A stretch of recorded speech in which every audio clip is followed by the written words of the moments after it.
ಓಂ ನಮಃ ಶಿವಾಯ. ಹೌದು ಕಣ್ರಿ, ಪ್ರಾಣಲಿಂಗಕ್ಕೆ ಕಾಯಕವೇ ಸಜ್ಜೆ, ಆಕಾಶಗಂಗೆಯಲ್ಲಿ ಮಜ್ಜನ, ಹೂವಿಲ್ಲದ ಪರಿಮಳದ ಪೂಜೆ, ಹೃದಯ ಕಮಲದಲ್ಲಿ ಶಿವ ಶಿವ ಎನ್ನುವಂತಹ ಶಬ್ದ. ಇದು ಅದ್ವೈತ ಕಾರಣ ಗುಹೇಶ್ವರ ಅಲ್ಲಮ ಪ್ರಭುವಿನ ವಚನವನ್ನ ತಾವೆಲ್ಲರೂ ಕೇಳಿರ್ತೀರಿ. ಹರ್ ಹರ್ ಮಹಾದೇವ್ ಎಂಬ ಕೂಗಿನಲ್ಲಿ ಇಡೀ ಜಗತ್ತು ಬೆಳಗಲು ಶಿವನ ಆಲಯದಲ್ಲಿ ಸೇರೋಣ, ಮಹಾಶಿವರಾತ್ರಿಯನ್ನು ಆಚರಿಸೋಣ. ತುಳಿಯೋಕೆ 100 ಜನ ಇದ್ರೂ ಕಾಪಾಡೋಕ್ಕೆ ಶಿವ ಇದ್ದೇ ಇದ್ದಾನೆ ಕಣ್ರಿ.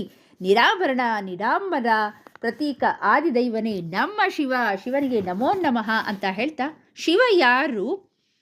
ಜೊತೆಗೆ ಇರುವಂಥವರು. ಕೆಲವರಲ್ಲೂ ಮಾತಿನಲ್ಲಿ ನಾವು ಹೇಳ್ತಾ ಇರ್ತೀವಿ, ಏನು ಶಿವ ಹೇಗಿದೆಯಾ ಅಂತ ಹೇಳ್ತೀವಿ. ಆತ್ಮಶಕ್ತಿಯೇ ನಮ್ಮ ಶಿವ.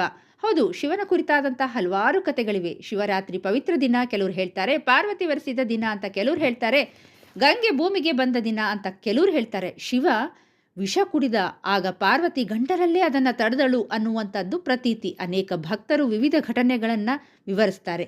ಏನೇ ಇರಲಿರಿ, ಶಿವ ನಮ್ಮ ನಂಬಿಕೆ. ಸತ್ಯಂ ಶಿವಂ ಸುಂದರಂ. ಶಿವನ ಕೃಪಾ ಕಟಾಕ್ಷಕ್ಕೆ ಎಲ್ಲರೂ ಪಾತ್ರರಾಗೋಣ ಅಂತ ಹೇಳ್ತಾ, ಓಂ ತ್ರಯಂಬಕಂ ಯಜಾಮಹೇ ಸುಗಂಧಿಂ ಪುಷ್ಟಿವರ್ಧನಂ ಉರ್ವಾರುಕಮಿವ ಬಂಧನಾನ್ ಮೃತ್ಯುರ್ಮೋಕ್ಷಿ ಮಾಮೃತಾತ್. ಓಂ ನಮಃ ಶಿವಾಯ.